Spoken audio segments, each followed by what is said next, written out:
Hey, Jasen Rice here with LotParty. And again, where the name comes from is if you ever spent time on a dealership's lot, you know what a lot party is. We go outside, we mix up that inventory, freshen it up, put cars in better spots to sell faster or easier. Sometimes we're out there cleaning up a mess and cleaning up the snow. And that's what we're talking about here in this show is a virtual lot party though. What do we got to do to stir up our inventory, to get things moving, to get some more leads on our cars, both new and used? And what I want to talk about in this show is markets, okay? And a lot of times I deal with dealerships and they go, you don't understand my market, okay? I believe there is differences in every market, but first of all, the actual philosophy of velocity or turning that inventory, money management, is the same in every market. When we're talking about used cars, you're dealing with a depreciating asset. So those theories and strategies hold true no matter what market you're in. So turning that inventory faster is going to make your dealership more profit no matter what market it is. So when, again, I talk about velocity in some dealerships, they say, you don't understand my market, that just don't work here. But again, those same principles work no matter where you're at. So for example, I'd much rather sell 3 cars in 60 days at $1,000 a copy than sell 1 car in 60 days for $3 grand a copy. Now, a lot of dealerships look at their average per vehicle, and you can say, well, I'd rather have a $3 grand average gross than a $1,000 average gross. But if I can sell 3 cars in the same time it takes 1, I get 3 shots at F&I, 3 shots at trade-ins, 3 cars going through my service department. Your dealership's more profitable. So that strategy is irregardless of what market you're in. But let's talk about markets. Everyone is different. There's small dealers, there's big dealers, there's bad credit markets, there's high credit markets. And so there are those little niches and what we need to do with what we need to handle, what kind of cars we need to handle, and what kind of marketing and philosophy that we put out there to these consumers.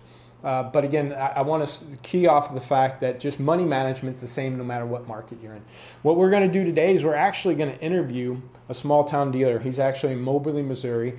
Nick Miller, he's the manager there that is at Moberly Motors, which is a Ford, Chrysler, Dodge, Jeep. Moberly, Missouri is about 2 hours in the central of Kansas City and St. Louis. There's the strip of Highway 70 just a little bit off of there. And he is coming from a real small town. And I want to talk about those struggles and or benefits that come from being in a small town.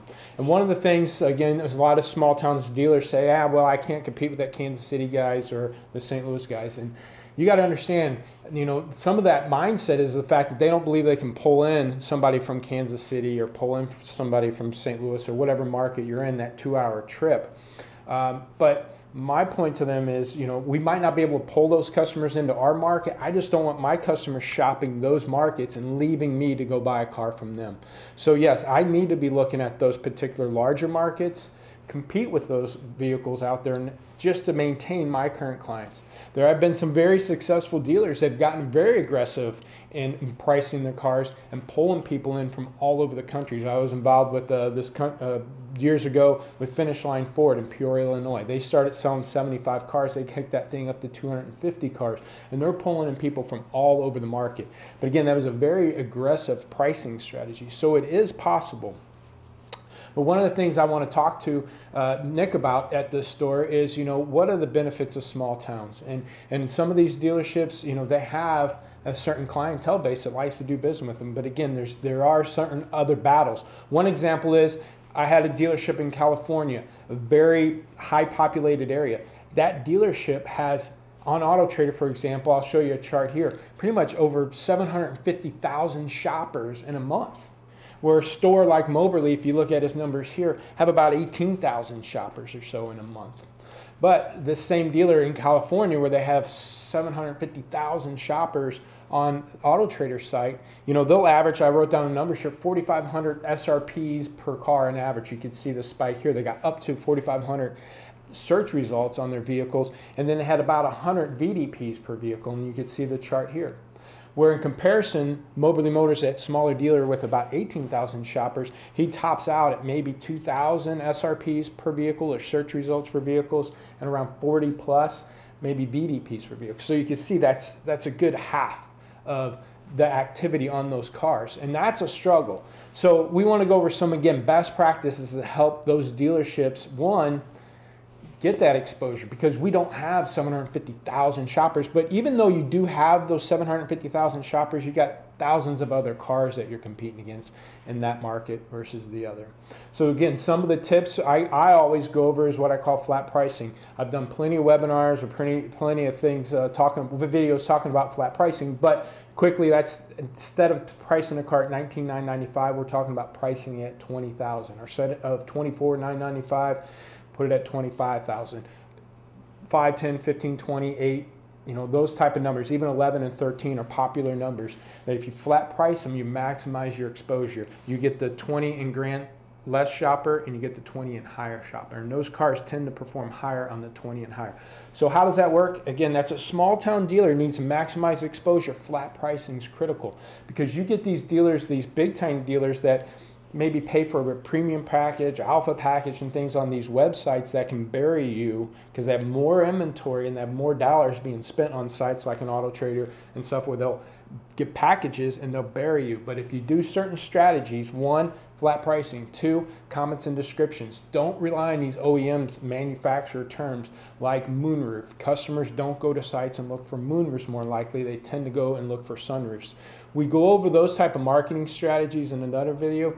But again, what I want to do here, I want to dip into this interview with Nick, go over again what benefits he thinks he has with the small markets, what are some of the challenges, and those same ideas, one could be used at any market you're using, but I want to really help out those small dealers that are competing with those big guys. And those big guys, sometimes these ideas you never thought about because you didn't have those struggles, and they might work in your market too. So here real quick is our interview with Nick. Thanks.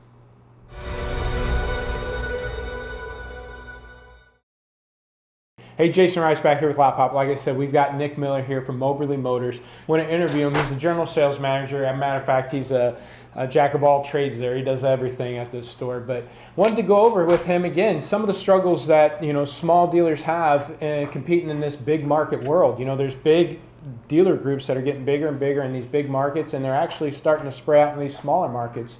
So what does a guy do? So Nick, first let me start off with Moberly, Missouri. What size is the town there? Well, Jason, Moberly is about somewhere between 12 and 13,000 people. We add, if you want to add 5,000 or 6,000 in surrounding small towns, but we're a lot of cornfields and open space out here. Is there anything Moberly is known for? Anything we're known for? Boy, yeah. For a small town, we're based off a railroad, and we've got a lot of actually big companies that come through here, but DuPont and Orscheln's and Orscheln Farm and Home. If anybody from the Midwest, it's all based out here. So, absolutely. Okay. I mentioned Peoria, Illinois earlier, and they have Cat and the big bulldozers and stuff like that. I think it's Caterpillar. Caterpillar. There we go. Yeah, they have them out of there, which becomes a big part of their market. But so, with that in mind, you're a domestic store, right? Ford, Chrysler, Dodge, Jeep? That's correct.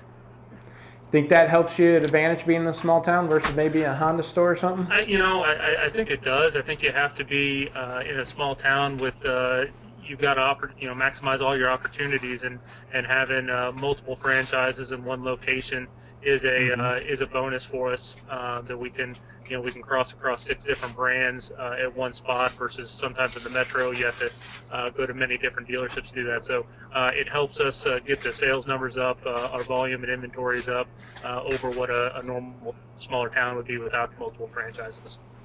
And this might be a silly question, but it's safe to probably assume that it is a pretty dominant domestic type market, right? We're very heavy in the domestics. Ford and Chevy are the top 2 brands that you see across, followed closely by Chrysler, and then you fall off to the imports. But definitely the big 3 dominate our area. So give viewers kind of a mindset, how big acre-wise or lot size maybe, and then how many units are you sitting at on the lot? So our main lot right here is about 5 acres. We've actually just purchased about 7 more acres that surround us at this point in time, but that's not occupied at this point in time. We sit we have probably about 120 new units on the ground, and somewhere in the neighborhood of 50 pre-owned units on the ground. So I know, working with you, that one of the biggest struggles, I would say, and it happens at a lot of smaller stores, is kind of the turnaround time, getting those cars in and out of service. That goes into personnel and help. What's one of your biggest struggles, or maybe upsides of that particular lot, or even just personnel getting that stuff turned around? Sure. I mean, just like you were saying, in a small town, it's always a struggle to find and keep people. But on the digital marketing side, finding someone, just as simple as stuff to take pictures, quality pictures and descriptions, and updating stuff, and having that turnaround time, having the personnel to man that is always a struggle. I think I told you the other day, my long-term gal that's been doing my digital uploads of pictures and stuff has been on vacation for 2 weeks. So we've been on a struggle for that. It's a one-man show, and then it becomes my man show. So it's a struggle to maintain that day in, day out, for sure. Yeah, and so a lot of people might say, well, you don't have that much inventory, it shouldn't be that hard to keep up on it, but then you don't have that much employee staffing to do it because you're out there trying to do everything else too on top of it. Right? Yeah, that's correct. I mean, you wear a lot of hats. There's times, like I said, when my girl's out of town, that I have my details guys pulling up used units up next to the door, so I can, in between appraisals, you can run out and take some pictures of it and come in and upload them right behind that. You try to get a couple other people that don't do it as well. That becomes a struggle, and all of a sudden you have rough pictures. So everyone pitches in and does the extra stuff when someone's not here, for sure. And then you're in the Midwest, so throwing the weather on top of all that, right? To try to juggle that too. We've been a little blessed this winter. For the most part, very little snow or ice, but it is about 12 degrees outside right now, so I'm not interested in sitting out there and taking pictures of 30 cars right now. Now, here's a quick tip. Now, I ran into this last year. I don't think a lot of dealers run into this, and I'm sure you're smart enough to do this. We do that virtual lot walk, making sure all the cars are standing tall. And there's a lot of dealerships right now that, they'll be taking photos with the car on, because the photo person wants a warm car when they get in it. But then that leads to smoke. It looks like the car's smoking when it's just, based on the cold and the humidity and everything else. You fight all sorts of different battles with that. Yeah, you got your exhaust smoke coming out of the tailpipe and fogging up and getting foggy pictures. You got fog on windows. You got fog in the dash and fog. It's everywhere. And then of course we're hopefully 30 days away from the other side, where you take pictures with snow in the background or snow under the tires or something like that, and all of a sudden it's springtime. It's like, good Lord, how long have you had that car? So that's the flip battle on that too. Yeah. So one of the things I wanted to ask you, what are some of the advantages you think of being a small town dealer? I mean, there are a lot of good things about being a small town and being a smaller store. You can be pretty nimble. It's pretty easy. I say easy, but easier when you get in a bind with some used cars, and you get out of you get some stuff that's old and you need to turn some stuff. I'm talking about 10 units, 12 units sometimes to get rid of, versus a large store that, that could be, who knows, 50, 60, 80, 100 units. But so if we see the market coming and see the market changing, we can change with it pretty quickly. It doesn't, I can really shift my buying strategy pretty quick and turn on a dime. I don't have hundreds of cars coming in every week. We're dealing with 10 cars or something, 20 cars, and so you can turn those things around pretty quick. The other thing is, there's obviously less competition in the immediate market. We have the two main franchises of Ford and Chrysler. There's a GM store in town, but other than that, there's not another store for 60 miles northeast and west. I have a large dealer group to the south of me, but there's a lot of space and a lot of area out there that to cover. So people aren't afraid to drive a little bit to come see us. So that helps a lot. Well, with that seclusion, do you get people being loyal to you, or is that still tough? Oh, that's still tough. I mean, everyone's always, in the world of the internet, everyone's drawn to other locations for stuff. I mean, we pull people from other locations, and other people pull from us. So it's a forever, a tug of war to try to keep your population with you, and keep that loyalty factor. But there's always the dreams of the big city and what the big city deals are that will lure people away. Absolutely. So a couple questions with that. Would it be more likely statistically that your customer in that smaller market would just drive to that other dealer that maybe is an hour, 2 hours away for that better deal? Or do they tend to come to you first and say, hey, you know, I'd love to do business with you. Here's what they're doing. Will you match it? What tends to happen Sure, more you know, times than not? there's a solid mix of that, Jason. You know, we always say if we can maintain, and you know, I don't need to pull anybody in if I can maintain the business that happens in, you know, in my 15-mile radius of our town. There's enough population, enough car sales here that that we can do what we need to do to run a profitable business. That being said, you know, we are missing the opportunity on some people that we don't even get a chance for. And we talk about that, you know, monthly in our advertising and our marketing strategies of, you know, we need to get the opportunity. How do we get the opportunity? Because I think when we get the opportunity, we do a darn good job of closing deals. But we got to get the opportunity, and we've got to get the people that don't give us a chance to give us a chance, because when we do, we close it down and sell cars. Yeah. So what it would be some of the disadvantages, would you say, that being a small dealer? I mean, being a small town is purely the real easy one is inventory. You know, there's guys that are smaller than us for sure, but you know, having 120 new and you know 50, 60 used on the ground, I don't have everything. Again, I got a big dealer to the south of me that they have over 6,000 cars in their inventory. You know, to say that that we don't have a color, they probably do. We don't have an option. They probably do. Where some people will give you the shot to go find something for them, other people won't. And you know, maybe they drive by or drive through it after hours, and you don't have the inventory. Then they go on. That's one of. I mean, that is the disadvantage. That's not. You know, there's really no other disadvantage. That's the disadvantage right there. Well, I guess kind of to flip that, though, to give you a little bit of advantage would be knowing what cars to stock. If you get real efficient with shopping auctions, knowing what vehicles turn, what to put in your market, in your inventory, I guess that would give you an edge, because I know a lot of dealers still struggle with having the time to spend, be able to shop for those cars and put them Sure, on. that's you know, you've got to be efficient with your inventory when you're trying to sell 100% of your inventory every month, which is what we do. You know, we're trying to sell 100% or more of our inventory every month, and we're turning it. It's being efficient with what you're buying. You know, you're not out there just buying, you know, every rental car that runs through the block or you know, like that. You're not filling your lot with, you know, 2015. You know, Impalas or whatever. Not that that's not a good car, but you know, whatever it may be. But you know, you get those, you know, those commodities that people that are just hundreds and thousands of them that run through. You can't, if you just fill your lot with that, you're not going to just draw people and sell at the rate you need to sell at.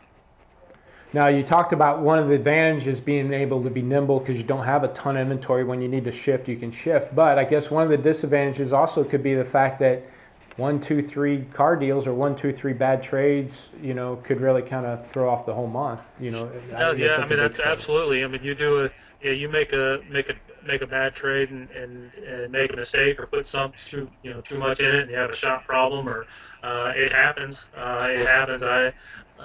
You know, the deal that comes to mind. I mean, everyone has one that about 3 or 4 months ago, I bought a vehicle at auction and came through, and it had an engine replaced and had a transmission replaced, and I sold it, and the customer saw it. I bought it back, and I took a bath of it, trying to get rid of it. It's just one of those deals that everybody has a bad deal, but when you have one and you're a smaller store, the dollars hurt you quicker than they do somewhere else.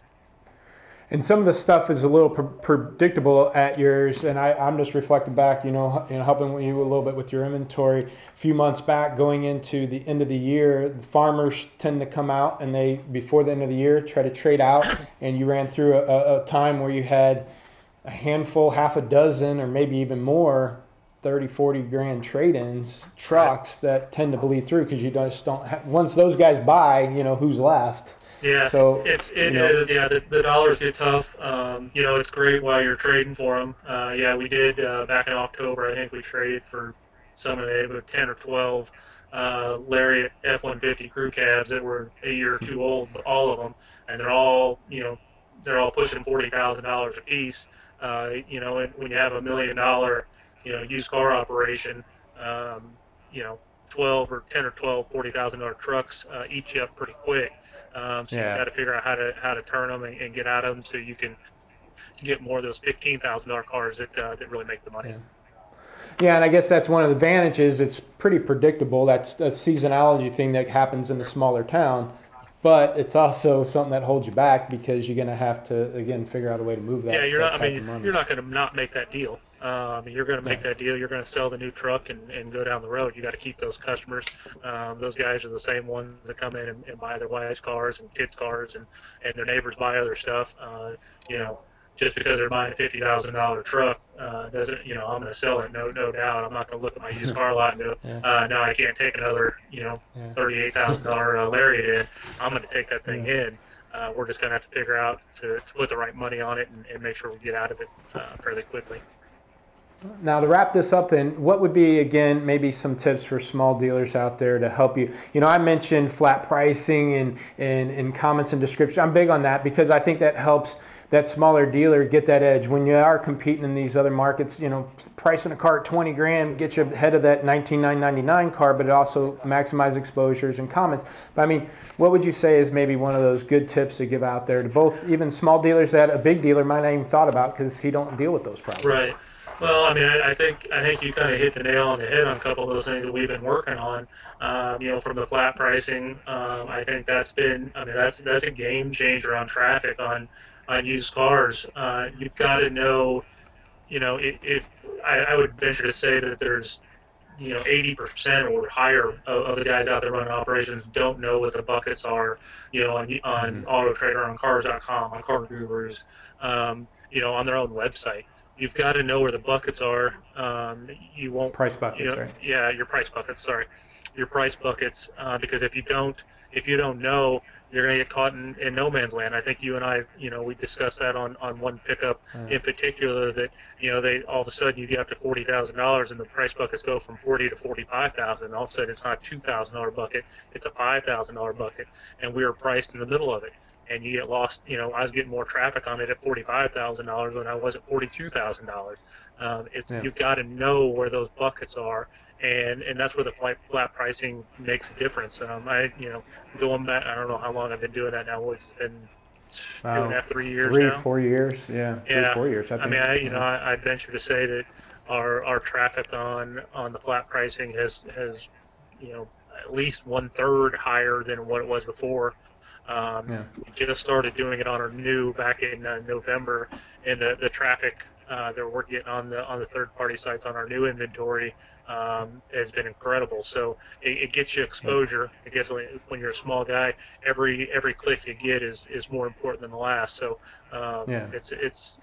that's real traffic right there. Yeah. And that's why I was making a comparison before, and I need to do the math, but, like I said, I mentioned a guy in California who can get 750,000 shoppers in his market on Auto Trader. You're running about 18,000 shoppers. I got the graphs here to show it. But the thing is, he'll have 4,500 SRPs per car in that big of a market, and you're getting 2,000 SRPs. But now it's half, but you're not half the market. I mean, you're tenths of his market. Right. And same with the VDPs per car. He was running about 100. You're running about 40. So, you do some of those things that helps maximize that exposure. So, that's definitely got to be thought through. And I think, again, I'm talking about sunroof and moonroof, having both in there to maximize exposures. But again, to wrap this up, is there anything, again, that you think some dealers might need to know out there? Is there any advantages that, again, maybe the larger dealer didn't even think about that the small guys run into? It's all about the turn, Jason. It's all about,